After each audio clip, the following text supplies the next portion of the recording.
ભારતીય ડાક વિભાગ હવે સોફ્ટવેર બાબતે આત્મનિર્ભર બન્યું છે। અત્યાર સુધી પોસ્ટ ઓફિસની ઓનલાઈન સેવાઓ ફિનિકલ સોફ્ટવેર સેવાઓમાં ધીમું પડતું હતું અને તેની કેટલીક મર્યાદાઓ હતી। છેલ્લા લાંબા સમયથી પોસ્ટ વિભાગને નવા અદ્યતન સોફ્ટવેરની જરૂરિયાત વર્તાતી હતી।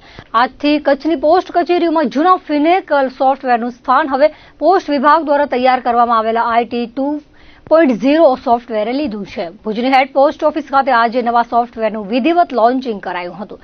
આ અંગે વિગતો આપતા ભુજ હેડ પોસ્ટ ઓફિસના પોસ્ટ માસ્ટર યુનુસભાઈએ વિગત આપતા કહ્યું હતું કે કચ્છના પોસ્ટ વિભાગના નવા ID 2.0 સોફ્ટવેરનું આજે વિધિવત લોન્ચિંગ કરાયું છે। કચ્છ જિલ્લામાં આજથી નવું સોફ્ટવેર કાર્યરત કરાયું છે। ગઈકાલે કચ્છની તમામ પોસ્ટ ઓફિસના અધિકારીઓ અને કર્મચારીઓને નવા સોફ્ટવેરની તાલીમ અપાઈ હતી, જેના ભાગરૂપે સોમવારે પોસ્ટ ઓફિસની સેવાઓ બંધ રખાઈ હતી। તેમણે વધુમાં જણાવ્યું હતું કે અગાઉ પોસ્ટ વિભાગ અને પાર્ટીનું હોવાથી સેવાઓને તેની અસર થતી હતી। છેલ્લા એક વર્ષથી ભારતીય પોસ્ટ વિભાગે નવું સોફ્ટવેર ડેવલપ કરવાની તજવીજ હાથ ધરી હતી। આ સોફ્ટવેર મૈસૂરના પોસ્ટલ ટ્રેનિંગ સેન્ટરમાં સોફ્ટવેર તજજ્ઞો દ્વારા ડેવલપ કરવામાં આવ્યું છે। આ સોફ્ટવેરની મુખ્ય ખાસિયત એ છે કે તે કસ્ટમર ફ્રેન્ડલી છે। આ સોફ્ટવેરના માધ્યમથી ગ્રાહકોને વધુ સારી અને ઝડપી સેવાઓ પૂરી પાડી શકાશે। આ સોફ્ટવેરને ગ્રાહકોના સંલગ્ન મોબાઈલ નંબરથી સાંકળી લેવામાં આવશે, જેના લીધે ગ્રાહકોએ કરેલા નાણાકીય વ્યવહારોની ડિટેલ તેમના મોબાઈલ પર એક ક્લિકમાં મળી જશે। પોસ્ટ વિભાગમાં બચત કરતા કે અન્ય સેવાઓના સ્ટેટસ ગ્રાહકો ઓનલાઈન જાણી શકશે। સોફ્ટવેરથી પોસ્ટ વિભાગ દ્વારા જ તૈયાર કરાયું હોવાથી કોઈ ક્ષતિ સર્જાશે તો પોસ્ટ વિભાગની IT ટીમ દ્વારા ઝડપભેર તે ક્ષતિનું નિવારણ પણ કરી દેવામાં આવશે। અગાઉ પોસ્ટ વિભાગ અન્ય પાર્ટીના સોફ્ટવેરનો ઉપયોગ કરતું હોવાથી સોફ્ટવેરમાં ક્ષતિ થાય ત્યારે તે નિવારવામાં લાંબો સમય લાગી જતો અને ગ્રાહકોની સેવાઓમાં વિક્ષેપ ઉભો થતો હતો। આજે ભુજની હેડ પોસ્ટ ઓફિસ ખાતે પોસ્ટલ ડિપાર્ટમેન્ટના અધિકારીઓને વિવિધ વિભાગના કર્મચારીઓની ઉપસ્થિતિમાં સોફ્ટવેરનું લોન્ચિંગ કરાયું હતું। ત્યારબાદ આજથી કચ્છની તમામ પોસ્ટ કચેરીઓમાં ઓનલાઈન સેવાઓ નવા IT 2.0 સોફ્ટવેરથી કાર્યરત થઈ હતી। અમારે શું છે, પોસ્ટ ઓફિસ અત્યાર સુધી છે ને બીજી એજન્સીઓના અને કંપનીઓના સોફ્ટવેર વાપરતું હતું। ડિપાર્ટમેન્ટ પોસ્ટ, દાખલા તરીકે ટાટા કન્સલ્ટન્સી છે એનો સોફ્ટવેર, પછી સેપ છે એનો સોફ્ટવેર, પણ હવે છે ને અમારા એ લોકો સાથે કોન્ટ્રાક્ટ હતા, એ કોન્ટ્રાક્ટ પૂરા થઈ ગયા અને એની અંદર અમારી સર્વિસમાં બહુ ડિલે થતું હતું। હવે પોસ્ટ ઓફિસે પોતાનું એક સોફ્ટવેર વિકસાવ્યો છે, એને IT 2.0 નામ આપવામાં આવ્યું છે। એ સોફ્ટવેરનું આજે લોન્ચિંગનો પ્રોગ્રામ હતો। આની મહિના દિવસ પહેલાંની ટ્રેનિંગો ચાલતી હતી। અમારા સમગ્ર જે પોસ્ટ ઓફિસનો ભુજનો સ્ટાફ છે એને આ ટ્રેનિંગો આપી દેવામાં આવી અને કાલે સોમવારે આ સોફ્ટવેરને લોન્ચિંગ પૂર્વે જે પ્રી એક્ટિવિટી તૈયારી કરવામાં આવી હોય એના માટે પોસ્ટ ઓફિસની સર્વિસ બંધ રાખવામાં આવી હતી। અમારા માનવતા ગ્રાહકોએ એને સપોર્ટ કર્યો, એ બંધ રાખી અમે જે અમારી એક્ટિવિટી કરવાની હતી એક્ટિવિટી કરી નાખી અને આજે આ પ્રોગ્રામનું લોન્ચ કરવામાં આવ્યું અને સફળતાપૂર્વક આ લોન્ચ થઈ ગયું છે। અત્યારે જે અમારા કર્મચારીઓ કાઉન્ટર પર કામ કરે છે એ IT 2.0 ના નવા સોફ્ટવેરમાં કામ કરે છે। આ પ્રોગ્રામની વિશેષતા એ છે કે પહેલાં જે અમે પ્રોગ્રામો લીધા હતા એ બીજી કંપનીઓ હતા, તો એમાં થોડીક અમુક એ લોકોની મર્યાદાઓના લિમિટેશન્સ હતી, એની અંદર એરરો આવતી હતી અને જે સર્વિસ ચાલુ પ્રોગ્રામ થતો હતો એની અંદર ડિલે થતું હતું અને આ પ્રોગ્રામો અને સોફ્ટવેરના કારણે અમારી સર્વિસ પણ ડિલે થતી હતી। અમારા જે કર્મચારીઓ પાછળ કામ કરતા હતા એને પણ ડિલે થતું હતું અને એમાં કામ કરવામાં થોડી મુશ્કેલીઓ આવી હતી। હવે આ જે નવું સોફ્ટવેર બનાવ્યું છે એ પોસ્ટ ઓફિસે પોતે બનાવ્યો છે, એટલે પોસ્ટ ઓફિસ એના સમગ્ર સ્ટ્રક્ચરથી પરિચિત છે અને આ આટલા સમયથી જે અમારા સોફ્ટવેરમાં કામ કરતા આવ્યા છે એના જે પ્રોબ્લેમો આવ્યા એને બધી સમગ્ર વિસ્તાર બાબતને ધ્યાનમાં રાખી અને એક નવું સોફ્ટવેર બનાવવામાં આવ્યું છે। તો આના કારણે જે અમારા પોસ્ટ ઓફિસના કસ્ટમરો છે એને પણ જે સર્વિસ મેળવવામાં આવે છે પોસ્ટ ઓફિસમાં એમાં સરળતા રહેશે, એ ઝડપથી સર્વિસ થશે અને અમારા એમ્પ્લોયીઓ છે જે પોસ્ટ ઓફિસના એને પણ કામ કરવામાં બહુ સરળતા રહેશે, કારણ કે પોસ્ટ ઓફિસનો પોતાનો પ્રોગ્રામ છે એટલા માટે આ બહુ સારું રહેશે।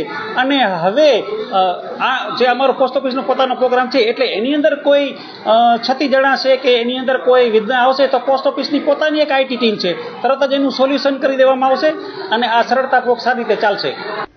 કચ્છના રત્નાલ બાદ હવે નવીનાળ ગામમાં પણ શિક્ષકોની ઘટ મુદ્દે બાળકોમાં રોષ ભભૂકી ઉઠ્યો હતો। શાળામાં ભણતા બાળકો પૂછે છે કે અમારે ભણવું છે પણ શિક્ષક ક્યારે આવશે। સરકારી શાળાઓમાં દાયકાઓથી શિક્ષક ઘટનો મુદ્દો હવે કચ્છના લોકોની પ્રાથમિકતા બન્યો છે। શાળા અમારી, શિક્ષક વિહોણી, શિક્ષણ અમારો અધિકાર છે। અમે આવનારું ભવિષ્ય છીએ, પણ અમારું ભવિષ્ય ઘડનાર શિક્ષક તો આપો। અમને ભણવું છે પણ શિક્ષક ક્યારે આવશે તેવા સૂત્રોચ્ચાર બાળકોએ કર્યા હતા। બાળકોએ આંખે કાળી પટ્ટી બાંધીને વિરોધ પ્રદર્શન કર્યું હતું. છાત્રોએ જણાવ્યું હતું કે શાળા પ્રવેશોત્સવ થઈ ગયો, શિક્ષકોનો પ્રવેશોત્સવ ક્યારે થશે? શિક્ષક વગર અમારું ભવિષ્ય અંધકાર જેવા વિવિધ પોસ્ટર થકી બાળકોએ વાલીઓને અને આગેવાનોને રજૂઆત કરી હતી. આશાપુરા ચેરિટેબલ ટ્રસ્ટ દ્વારા 28મી જુલાઈના કલેક્ટર કચેરી ખાતે રજૂઆત કરવામાં આવશે. આ માટે વિદ્યાર્થીઓ, વાલીઓ, પ્રતિનિધિઓ અને શિક્ષણ પ્રેમીઓને જોડાવા આહવાન કરવામાં આવ્યું છે. હાલ અમે આવ્યા છીએ અમારી ગામની સરકારી પ્રાથમિક શાળામાં. આવવાનું કારણ એક જ, શિક્ષકોની ઘટ. શિક્ષકોની ઘટ એટલે કે ઓલરેડી અહીંયા 6 શિક્ષકની ઘટ છે. 3 શિક્ષકોની બદલી થયેલ છે અને 3 શિક્ષકો ઓમ ઘટ જ છે. 3 શિક્ષકોને જ્યારે રજા આપવામાં આવશે તો ડાયરેક્ટ 6 શિક્ષકની ઘટ થશે. એટલે અમે રજૂઆત એ કરવા રહ્યા છીએ કે શિક્ષકો પૂરો કરવામાં આવે. સરકારશ્રીને અમે એ વિનંતી કરી છે કે નવીન આ પ્રાથમિક શાળામાં શિક્ષકોની પૂર્તિ કરવામાં આવે. નકર અમારે સ્કૂલની અંદર તાળાબંધી કરવાનો સમય આવશે. નખત્રાણા તાલુકા પંચાયતની સામાન્ય સભા યોજાઈ હતી. પ્રમુખ ભાવનાબેન પટેલના અધ્યક્ષસ્થાને મળેલી સભામાં તાલુકા વિકાસ અધિકારીએ તમામ સભ્યોને આવકારી એજન્ડા રજૂ કર્યા હતા. હિસાબનીશ અધિકારીએ આર્થિક હિસાબોની રજૂઆત કરી હતી. તેની સામે વિરોધ પક્ષના નેતાએ સખત વાંધો ઉઠાવ્યો હતો અને સબબ દલીલોના અંતે બહુમતીથી બહાલી અપાઈ હતી. બેઠકમાં ધારાસભ્ય PM જાડેજા દ્વારા લેખિતમાં વિરાણી મોટી સહિત 3 ગામોને નખત્રાણા નગરપાલિકામાં સમાવેશ કરવા પત્રનું વાંચન કર્યું હતું. તેની સામે કોંગ્રેસના આગેવાને કહ્યું હતું કે વિરાણીને અલગ યથાવત સ્થિતિમાં જાળવવામાં આવે. નખત્રાણા નગરપાલિકાથી વાજ આવી ગયા છે. શહેરને નગરપાલિકાની છાજે તેવી સુવિધા લોકોને મળતી નથી. આ બાબતે કોંગ્રેસનો સખત વિરોધ છે. કેતન પાંચાણીએ કહ્યું હતું કે તાલુકામાં દારૂ, જુગાર જેવા દૂષણોને ડામવા પોલીસ તાકીદના પગલાં ભરે. તાલુકાના ગ્રામીણ માર્ગ પેચવર્ક થાય, ઝાડીનું કટિંગ થાય, ભુજ નખત્રાણા રસ્તા પર ખાડા પૂરાય સહિતના પ્રજાલક્ષી પ્રશ્નો તેઓ સામાન્ય સભામાં ઉઠાવશે. માધાપર મંજલ શાળા બંધ છે, છતાં મધ્યાહન ભોજન યોજનાના સંચાલકોની ભરતીના જાહેરનામા નીકળી રહ્યા છે. તાલુકામાં શિક્ષકોની ઘટ તાકીદે પૂરાય. વરસાદ પછી ઠેર ઠેર ગંદકી જોવા મળે છે. DDT સહિતની ફોગિંગ મશીનથી કામગીરી થાય તે બાબતે રજૂઆત કરાશે. કચ્છભરમાં છવાયેલા વરસાદી માહોલ વચ્ચે રોડ રસ્તાની સુધારણાના કામો ચાલી રહ્યા છે. અંજારના વીડી 4 રસ્તા પાસે ચાલુ વરસાદે રોડની કામગીરી ચાલી રહી છે. ત્યારે અંજાર કોંગ્રેસના આગેવાનોએ સ્થળની મુલાકાત લઈ કામગીરીની ગુણવત્તા પર સવાલ ઉઠાવ્યા હતા. અંજારના વીડી 4 રસ્તા પાસે તંત્રની કામગીરી ચાલુ હતી. તે દરમિયાન અંજાર શહેર કોંગ્રેસ પ્રમુખ, મહામંત્રી વગેરે કામગીરીનું નિરીક્ષણ કર્યું હતું. રસ્તા પરના ખાડામાં પાણી ભરાયેલું હોવા છતાં તેના પર ડામર પાથરવાની કામગીરી કરવામાં આવતી હતી, જેથી કામની ગુણવત્તા પર સવાલો ઉઠાવ્યા હતા. આ બાબતે કોંગ્રેસના આગેવાનોએ સ્થાનિક લોકો સાથે ચર્ચા કરી હતી અને નબળી ગુણવત્તાના રોડ રસ્તા વિશે જાગૃતતા લાવી હતી. ઉત્તર ભારતમાં હાલે પવિત્ર કાવડ યાત્રા ચાલી રહી છે. કચ્છી સંત હરિદાસજી મહારાજની પ્રેરણાથી કચ્છી આશ્રમ ટ્રસ્ટ દ્વારા હાલે કાવડ યાત્રા માટે વિશેષ સેવા યજ્ઞ ચાલી રહ્યો છે. હરકીપેડીના પરિસરમાંથી 1 કલાક જેટલા સમયમાં અંદાજિત 2 લાખ કાવડિયામાં ગંગાનું પવિત્ર જળ ભરીને પોતાના ગંતવ્ય સ્થાન પર પ્રયાણ કરે છે. આ પવિત્ર કાવડ યાત્રામાં કચ્છી આશ્રમને પણ કાવડિયાઓની સેવા કરવાનો અવસર પ્રાપ્ત થયો છે.